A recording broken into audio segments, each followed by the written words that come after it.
Well, good morning, guys. What I've got here is a brand new set of tracks for my John Deere 50G mini excavator. When I introduced this machine on my channel a while back, a lot of you mentioned that it looked like a pretty good machine, but the tracks were worn out, and you weren't wrong. So today we're going to fix that.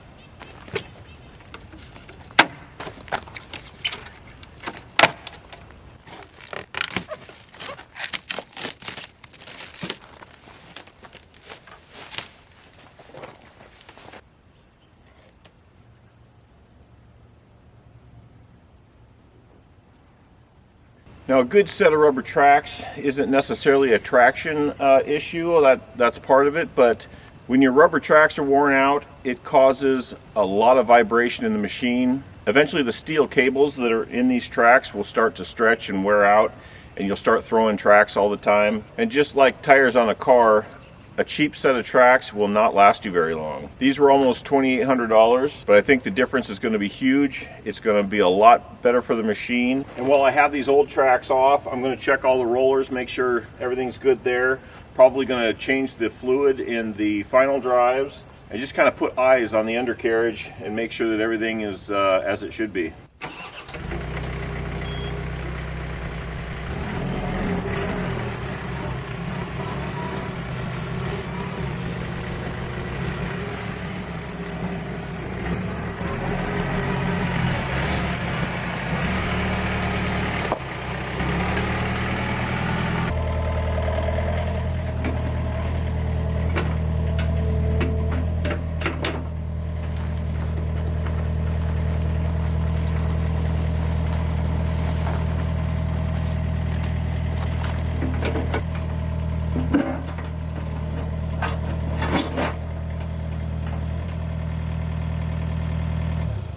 Well, guys, it looks like I'm getting to this just in the nick of time.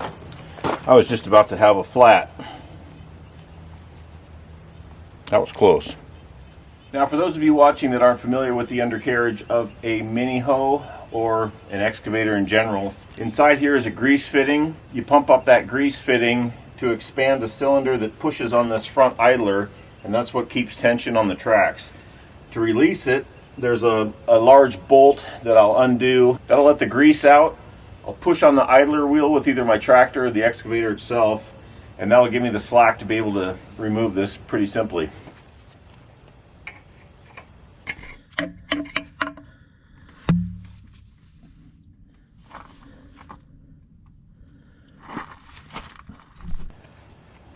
Track is already slacking.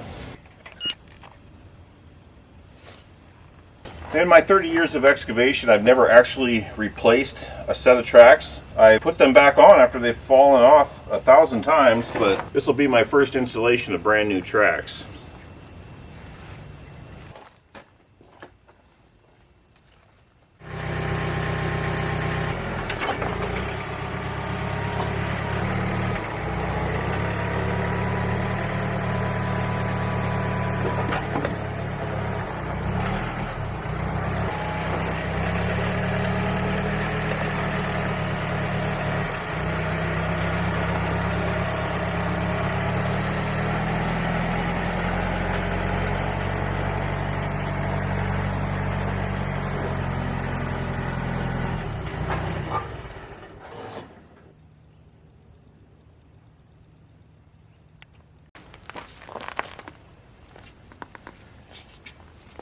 That idler feels really good.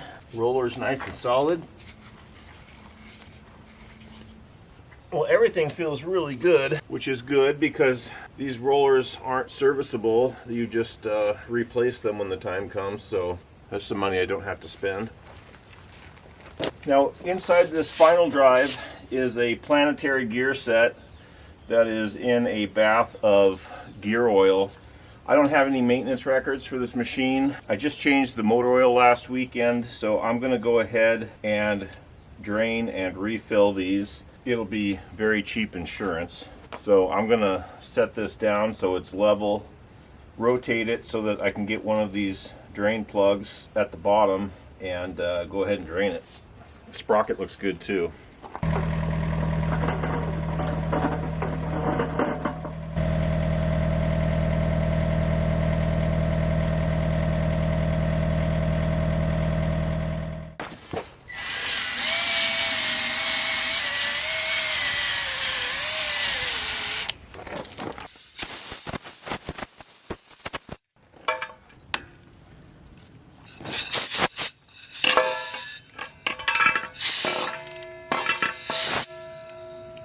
Always make sure you can break loose your fill plug before breaking loose your drain plug.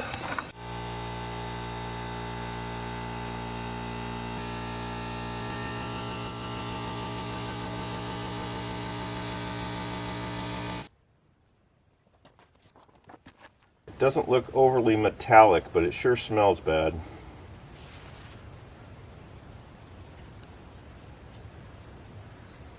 If you're interested, at the end of this video, I'll post some of the projects I've been working on since getting my contractor's license a couple months ago. I've been super busy, and I've worked on some neat stuff, so if you're interested, stick around at the end and check it out. I think I might put a little fresh oil in there, slosh it around, and drain it again. That stuff's pretty dark.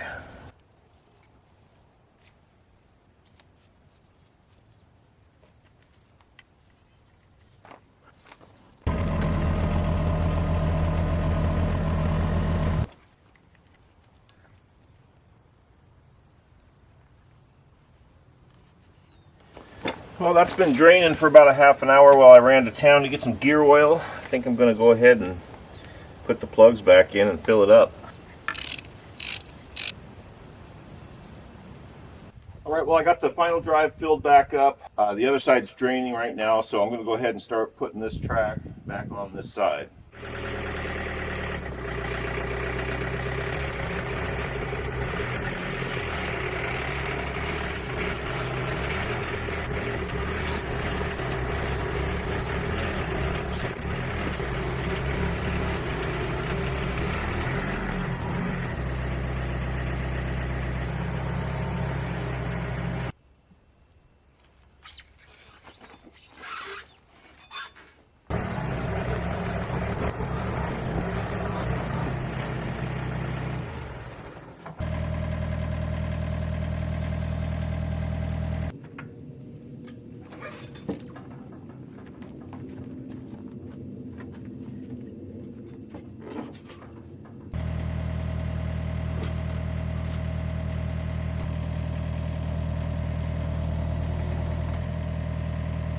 All right, now I just got to pump it up. All right, well, I've tightened up the grease bleeder. We'll go ahead and pump this up. Get the other side done.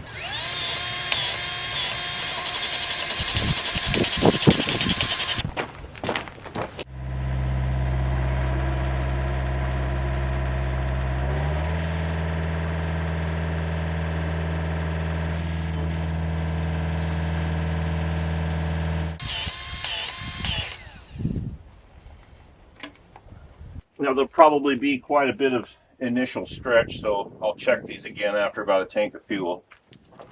I'll finish the final drive on this side and get this track on. I'll probably just go ahead and time-lapse that one.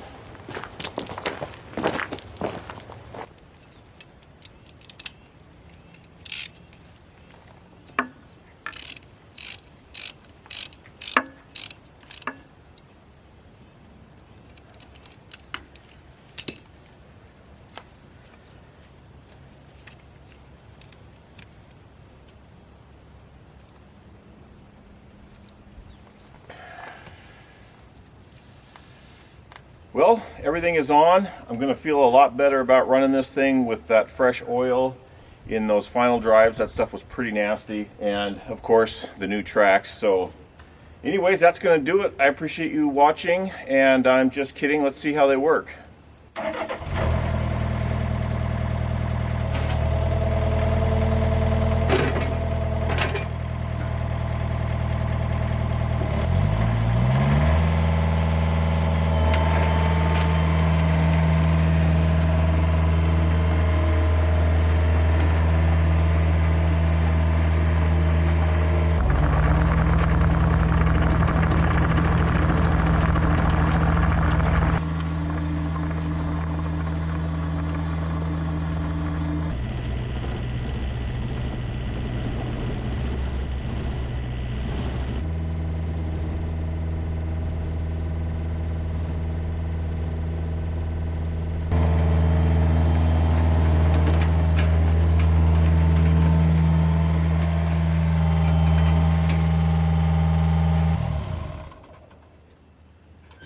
Well, that's a night and day difference.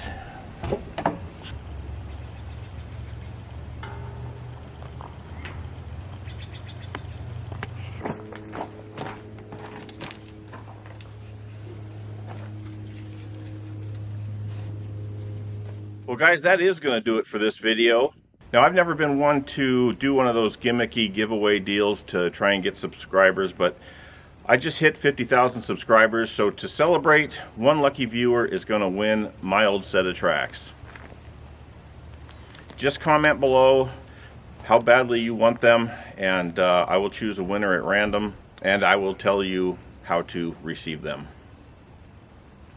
Anyways guys, I did actually just reach 50,000 subscribers, which is pretty crazy. I picked up a new cargo trailer last week that I'm going to build into a tool trailer. I hope to film most or all of that. I do have some milling that I want to do. I want to mill some lumber for an office in my shop. But anyways guys, enough yammering. Like I said, stick around if you want to see what I've been working on, and if not, we'll see you on the next one. Now the first project is for viewer Rob, who you've seen some of this project in another video, but basically we built a shed for him to empty the contents of his existing garage into while we tear down his garage and build a substantial addition to the back of his house. I fabricated a steel frame and milled the cedar for this sliding barn door. And once it was all stained and painted, it really came together nice.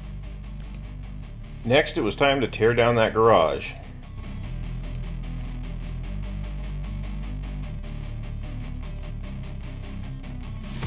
Now somehow during the process of this demolition, that window on the left didn't break. It actually separated itself, and I decided that if it didn't break, I was going to ask Rob if I could have it, and he said yes, so I now have it here at my shop.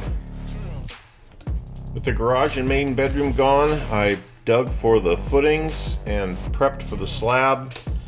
All the concrete work was done by the same guys that poured the slab in my shop. Then it was frame, baby, frame.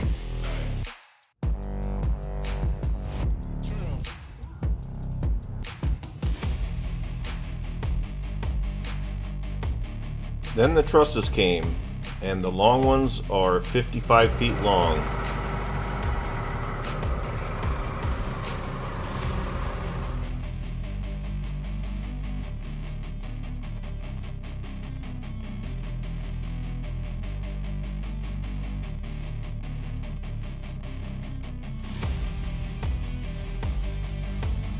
Day one, elevator one. Got my lumber, got my tools, got my man lift. Gonna demo that closet and then build a hoistway where that blue tape is on the floor. Now while this work at Rob's was going on, I was also starting my first elevator job.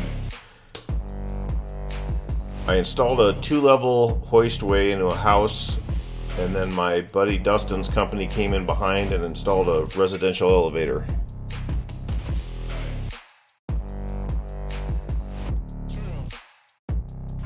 It came out pretty nice, and this client has actually had me back for several more projects at their house.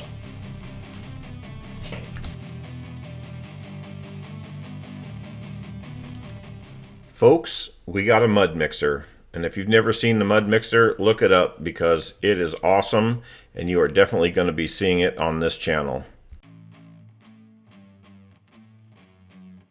Which brings us to my second elevator project. This was an exterior elevator, and all I needed to do was pour a slab for it.